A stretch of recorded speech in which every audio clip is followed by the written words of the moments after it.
Right. It was a good episode, guys. I was really excited about it. It really was. It was very, very informative. It was a very good episode. Because I joked about it. I thought I was like Mr. Knowledgeable on cast iron. Yeah. And then we had our guest up that we'll introduce in a second. And then after that, you're like, oh, yeah, you don't know nothing, Kacy. You don't That's right. That's right. Go get that Martha Stewart pan out of your closet. And use That's that. right. You can't do nothing else. But And I've been using her tricks these last few weeks you too. to be able to be ready, as far as heating it up first and all that kind of stuff. Anyway, on high and all that kind of stuff. Yeah, we'll have her talk about that. Yeah, before we do that, y'all must have noticed on our little thumbnail that we are announcing our first round. This is the first, I guess, first annual. Well, first annual, but first category. There's the word. Oh, yeah. There you go. Category of our Hay Bale Awards. We are so excited. The day before New Year's Eve, we are going to be having a Hay Bale Awards, which is basically the Oscars of homesteading channels. There we go. December the 30th. That's right. Yep. We have Jesse and Lisa from Lazy Days Ahead who will be guest hosting with us for the red carpet beforehand and for the hour-long live. But the first category, I'm putting it up. I'm going to leave a link in the comments. And our wonderful moderator, Ginger, I saw your comment. We are streaming on Ormsby Farm now, so we're good. Yep. Good. I was worried about that. We are a small struggle bus, but we're back. Got you. Ginger will copy this link and post it to everybody's link because we are on multiple different channels. Click on that link. You were able to go and vote for your favorite one for Best Homesteading Channel. And do you want to talk about your two channels that you voted for this one? Huh? Okay.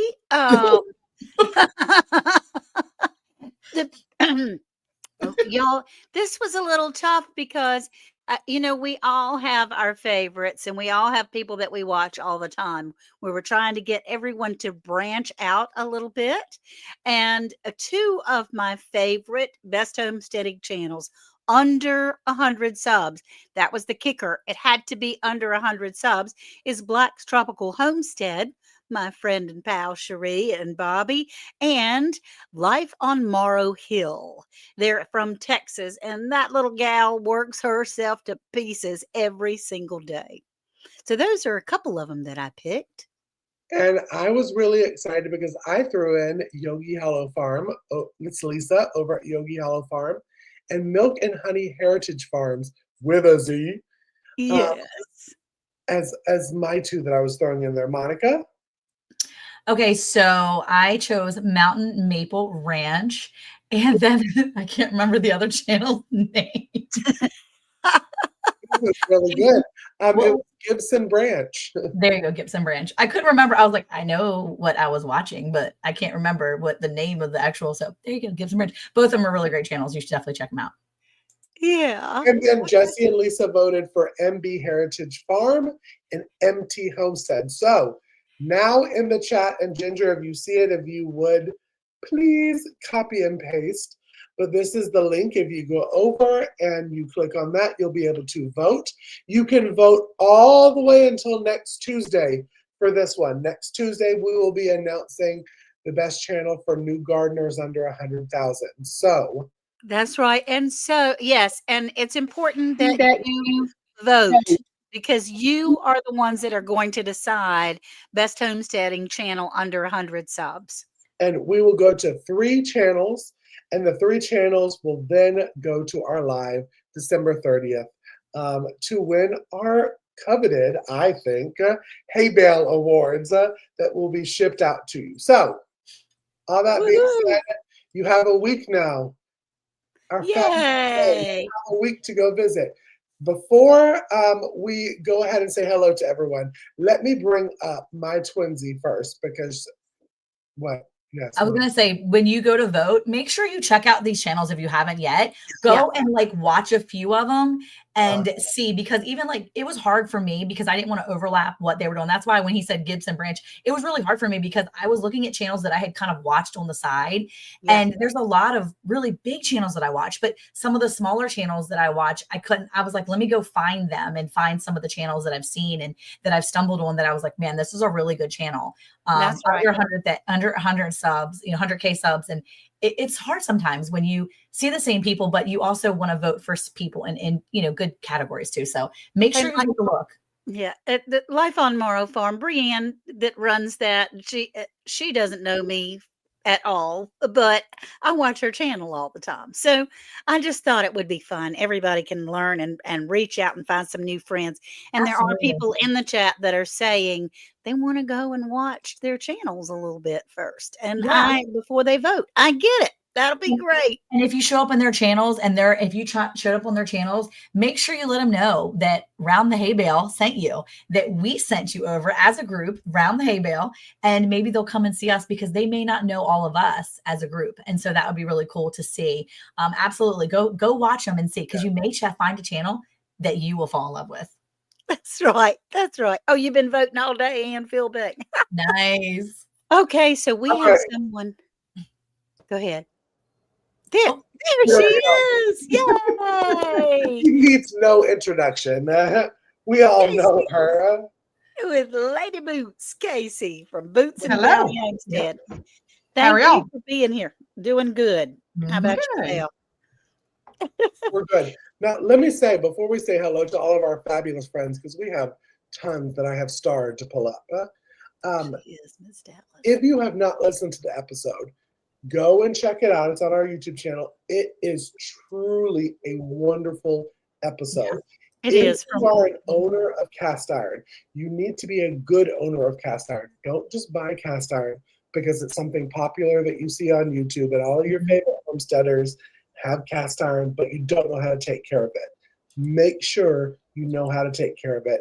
And of course, this lady right here is the one that is teaching us. Because again, I told you, I thought I knew everything there was to know. I was correct. I was incorrect. So what you going to tell us about cast iron, Kacy, as far as what would be your number one hint for cooking with cast iron? That's going to be to make sure that it's hot when you use it. Mhm. Oh. Not smoking, but you've got to have it warm. What I like to do is put it on like medium high and let it warm up for about, oh, thank you, Ann. For about 2 or 3 minutes, and then turn it down to medium. You never want to cook in cast iron over medium heat. And of course, every stove is going to be different, but medium is where you want to keep it so it doesn't get to where it's too cool that it sticks, or it's too hot that it's going to burn and you can't keep control on it. So you've got to make sure that you've got it warm before you put any kind of food in it, or it's going to stick. That's right. And so we have a question here. I'm not sure if cast iron can be used on a glass stove. I use it on my glass stove top all the time. Yeah. The whole thing with like the glass stovetop and the ceramic, it's usually with the pressure canner, and it's usually because of the weight and because of the heat for long amounts of time. Like some things we have to pressure for like 45 minutes or something like that. And it's usually higher heat with a lot of weight on it. And that's where the issue becomes real. And cast iron doesn't do that. Yeah, cast iron's going to get hot, but a glass stovetop, it's okay with cast iron. It'll be fine. That's good. That's good. And that's the clue that I've been using for the last week or so when we recorded this. Yeah, my great grandma, she's born in 1882. You use yours, Tamra. That's amazing. Because my husband always would say, don't turn it on high. The minute I was putting my fried eggs in the cast iron, which I have here, when it was cold, and turning it wide open, and he would really fuss about me ruining his cast irons.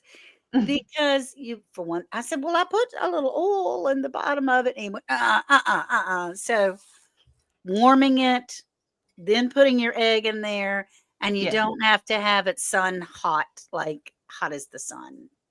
Yes, you want to have it hot when you want to sear something. And that's usually like when you sear steaks or something, and then you want to put it in the oven. That's usually when you have it on a little bit higher temperature. Okay. That's You good. can use it like a griddle. All right. So, Kacy, was there anything that stuck out in your mind as far as what clues or hints or things that you might have learned? Well, I mean, I learned that I was doing everything wrong. It was like step one. Because I was like you, Ann. I was putting the cast iron on the stove. Now, again, I have, at this homestead, I have a glass top. Me too. And turning it all the way up, thinking that my cast iron had to be like flaming hot for it to work. But what I learned from Ms. Lady Boots is that that's when you're actually going to, that's when it's not, it's going to stick, is basically what I'm saying. Yeah, everything is going to be. That is what's going to burn, and then it's going to crust and terrible. stick, and then it's going to be nasty to clean.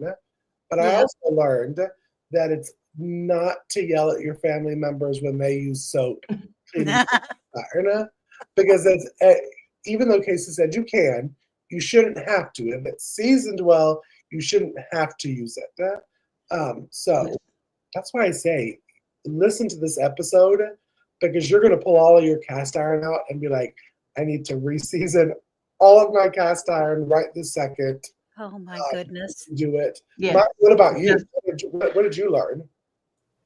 Honestly, I was more of like, okay, it gave me, it wasn't about, well, I learned a lot, but pretty much what you guys learned. But I think for me, the most exciting part of it was like, okay, I've got one good cast iron that I use. It's seasoned perfectly. I use it for sourdough pizza for Eric. That's like exclusively. He tried to use it like one time for eggs, and I was so legit mad at him. I'm like, don't use that for eggs. You're going to burn stuff. And if you burn it, I'm going to have to reseason it. I'm going to be so, I was like, don't use that for anything but sourdough pizza, because when I do the sourdough pizza, we put it in the oven, it comes out perfectly. Like it's perfect. It's perfection. But then I have like these other ones that are not seasoned well, and nobody cooks with them. They got little spots on them. I'm looking and I'm like, there's rust on it. I don't want to use that one. I don't feel like dealing with it. So now I have like a rejuvenated sense of, okay, I need to reseason these and start using them, because they can start cooking with them, because I have a few pans in my pantry that Eric is like, you need to get rid of this. It's Teflon. I don't want it. I don't want this. And so I'm trying to pull out those non-stick things that I've had before, get rid of them, but I just can't seem to do it. And so if I have these pans that are seasoned properly, I'm going to be more inclined to get rid of some of the garbage that I have. Yeah. There's like 2 pans in particular that he's like, please don't use that one. And I'm like, I won't. And then I'm using it at the last minute. And he's like, why are we dying here? Why are you killing me? So yeah, I've got like this now, like this, fire under my rear that I want to make sure that I've got these in use, because what's the point of having them if you're not using them? That's right. Yeah. That's exactly right. Now, there have been lots of really wonderful comments and some questions. Shade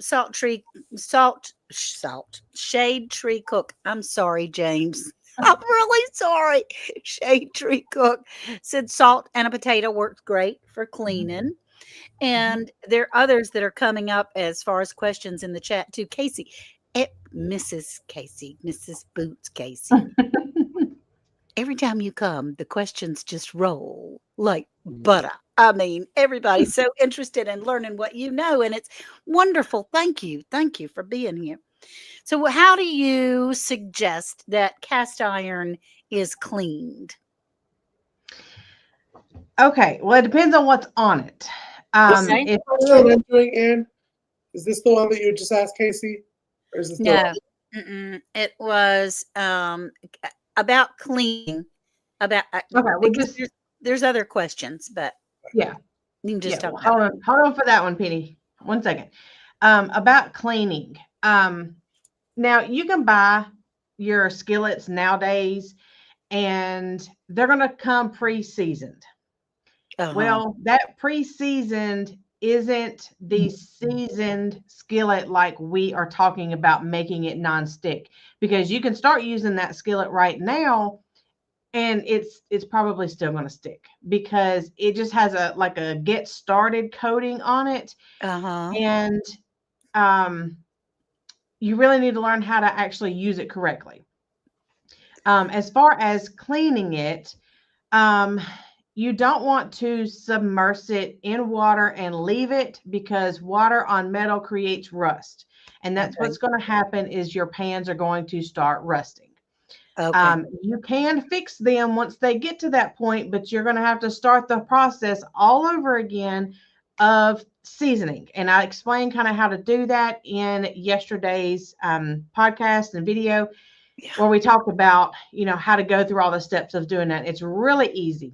And once you do it the first time and can keep it fairly non-stick, it's going to work very well for you.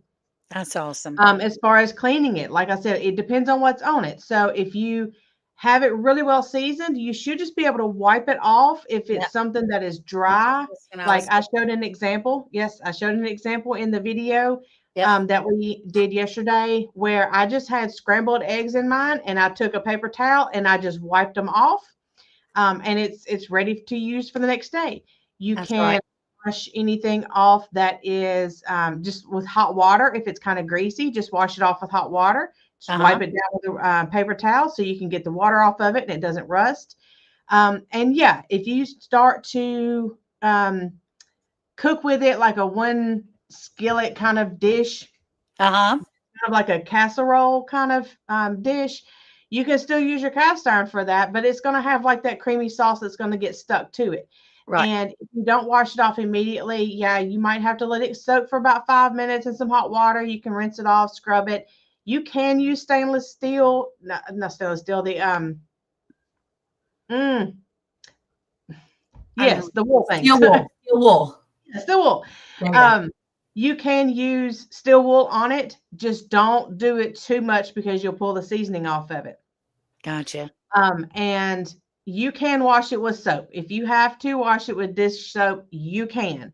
And I explained how to do that in that video yesterday and go through the whole process of just a quick re-seasoning, because just because you use soap doesn't mean you're going to strip it of the seasoning.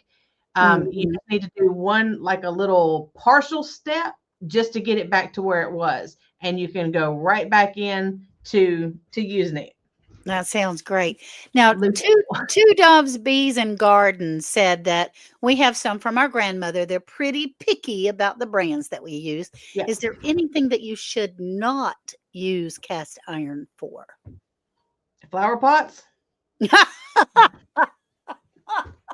a great answer. I mean, we use cast iron for all kinds of cooking. I mean, like Monica said, we do pizzas. Let me pull up a picture real quick because we just did this too. We have like the Dutch ovens where we do soups and stews and stuff in it. Here's some pizza crust that I made the other night. Ooh. In the cast iron skillet. Those are sourdough. That's actually from the sourdough we made on our last joint effort. Oh my gosh. So that's from that sourdough we made together. Stayed alive. The three of ours. Her stayed alive. All right. So we have another person here. Jersey Dolphins, a buddy of mine, says, I learned that being a cast iron pro benefited me when I purchased a Blackstone griddle this summer. Yeah, it's the same thing. Yeah, it's the same thing. That's what I tell Stephen. Stephen cooked on my Blackstone for the first time last month. And I was like, well, just treat it like you cook on cast iron. He was like, I've never cooked on cast iron. You do all that. And I was like, well, okay, then. I said, well, you're fixing to learn. So, yeah, you want to heat it up, too, before you put all your stuff on it, and it won't stick. That's right. And then you season it afterwards the same way. You want to just kind of put some water on it while it's hot, scrape everything off, and then coat it with a skim of fat. I love it. I love it. Now, Penny Ortiz has, this is her question. Is your vintage cast iron or just cast iron? Because I have a mixture. Vintage cast iron. Okay. I have a mixture.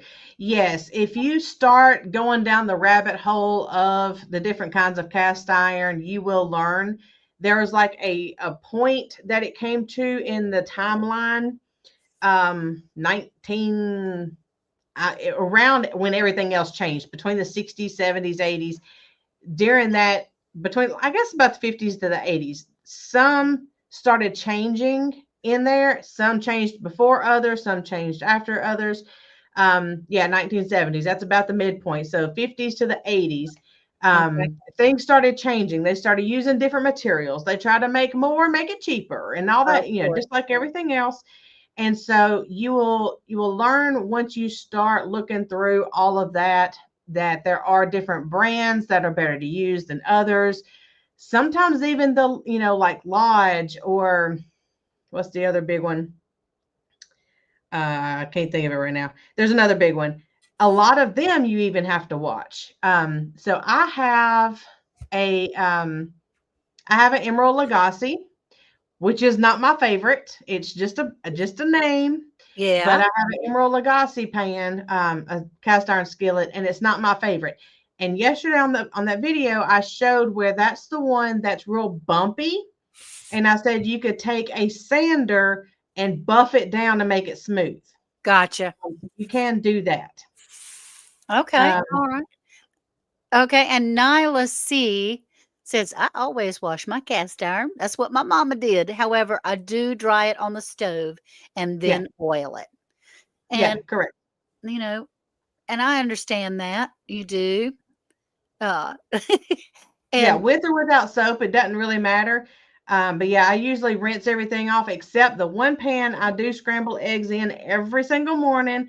It's so well seasoned. I can see myself in it like a mirror, and I just wipe it off with a paper towel and I just put it back on the stove. there But you go. anytime that I use it for anything else, like on my bigger pots or my bigger skillets, like Ann has up there, I've Uh-huh. even got like 14-inch skillets. Those things Oh, are so wow. huge, my eyes can't even warm the whole thing up.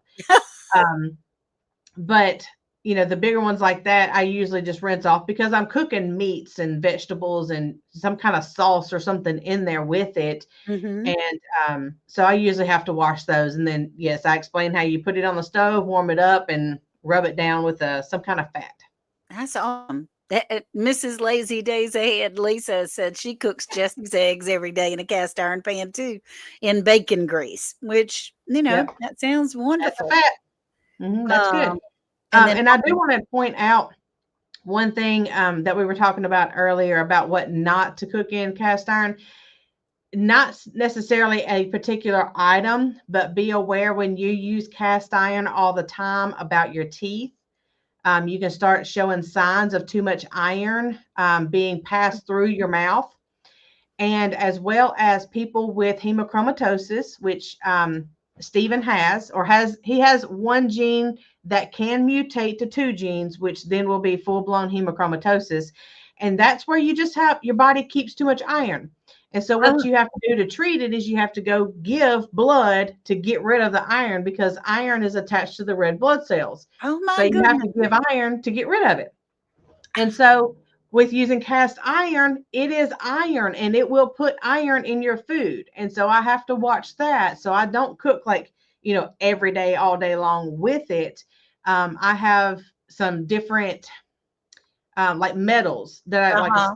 stainless steel and stuff like that I use occasionally, and a enamel coated Dutch oven that I've started using with my soups and stews now. So that will cut back on a little bit of that iron production, but just be careful because of those two things and it increasing iron. Now, if somebody's got anemia, they can use cast iron and it will increase their iron. So Yeah. so you just have to see on what spectrum, we're talking about here on, the amount of usage that you can actually do with it on a daily basis. There you go. There you go. Off the wall prepper. Off the wall prepper 2 says, I clean mine with salt and oil, warm it up, then let it cool down. Mhm. So that's I was going good. to ask you, Kacy, but I was muted before we get to another comment. Over here talking to my microphone and I'm muted. Is You it and Monica different both. from how you clean and cook if it's an enamel coated cast iron? because I just received a enamel coated cast iron. You do it just the same, right? With those, you don't have to season. You're going to treat those like a nonstick skillet, like a regular Teflon. What it is it's like it's in an enamel, like let's just call it a paint. So it's like a paint on top of the pores of the iron, and so it closes it all off to, I guess, protect it and help it last longer or whatever. I don't really know the use of it other than people just don't know how to use cast iron, so they just put paint on it. They just put like a nonstick kind of thing on it. It's pretty. Yeah, they're pretty. But with those kinds of skillets and Dutch ovens and stuff that have the enamel on it, you have to treat it more like a metal pan. If you've ever cooked with metal pans where you have to warm the grease on it or the oil or whatever, you have to warm it up like you do regular cast iron in a metal pan to where it doesn't stick. Okay. Okay. Mm-hmm. And so Monica Desert Goat says, hello, hello, hello. And Ms. Monica, the wise Ms. Monica, the legend Ms. Monica, the legendary boss. Hello, hello, hello. So they love you. I am not the keeper of information. This is definitely Lady Boot's show because she's got. I think it's awesome because when you do come in here, Kacy, like everybody's like really wanting all the information, but I think it's awesome because you're not just giving us information because you know it, but like you've kind of lived it, and because you have medical background, you also can kind of offer some of that wisdom that you've gained just in the knowledge that you have from your background too.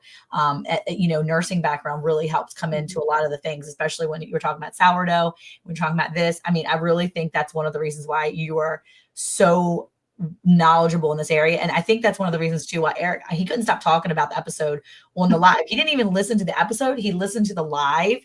And then he was like, oh my gosh, that's amazing. And like, he was just on it. So I have a feeling when he goes back and hears this, because he's busy right now, he's going to be like, wow, that was pretty good, because there is so much information and it's really cool to know, because everything you should do in moderation, whether it's sourdough, whether it's cast iron, really pay attention to what you're doing and know learn the things that you can use, but just because you have something doesn't mean you need to use it all the time. Right.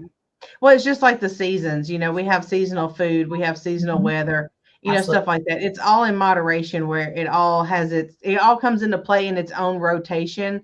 Yeah. So yeah, you've got to learn what to give and take. Yeah. I love that. I love it so much. Well, thank you so much for being here. Kacy, you want to wrap us up a little bit and say, Lady Boots, we appreciate you. Yes, thank you so much. Thanks for having me. Big. But we had our nominations that came up, and if you could possibly drop that link one more time. I sure can.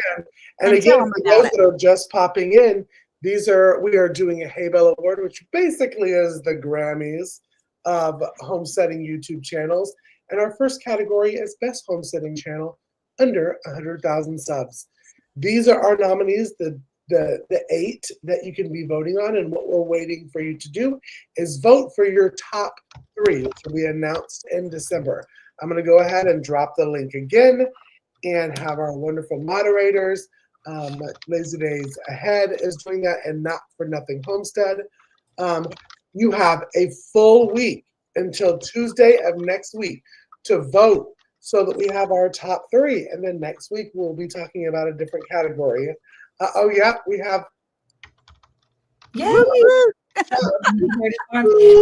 also, if you're one of these channels, or if you know these channels and you want to reach out to them, send them the link. Make sure they know they've been nominated for, because you never know. They may be missing out. They may not have seen the email that was sent to them. So make sure they know what's up so they can share this out with their subscribers.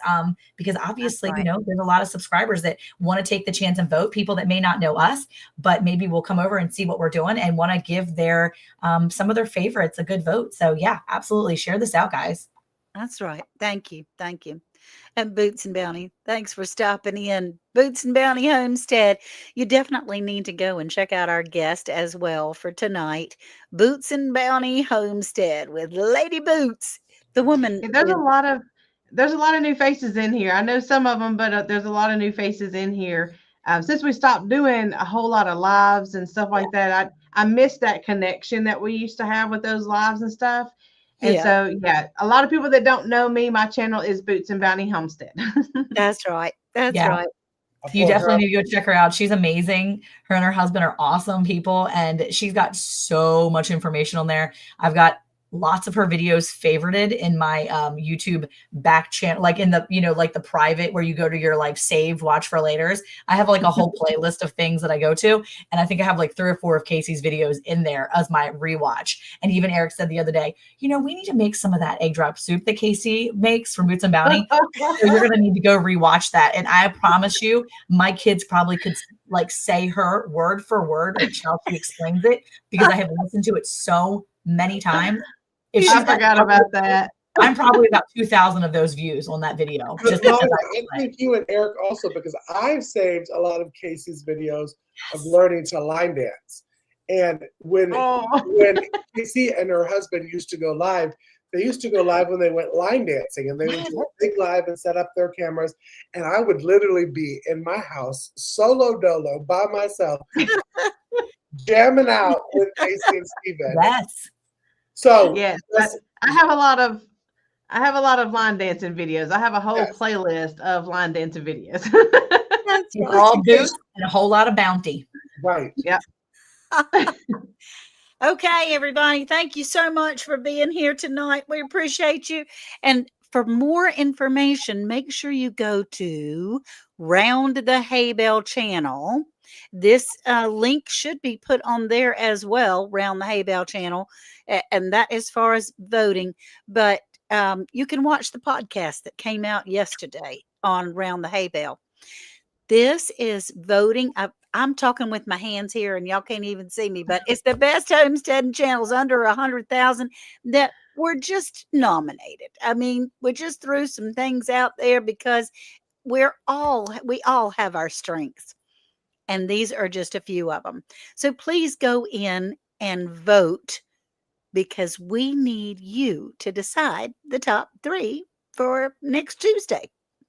Okay, we'll talk to you soon now. Bye. Bye, y'all. Bye.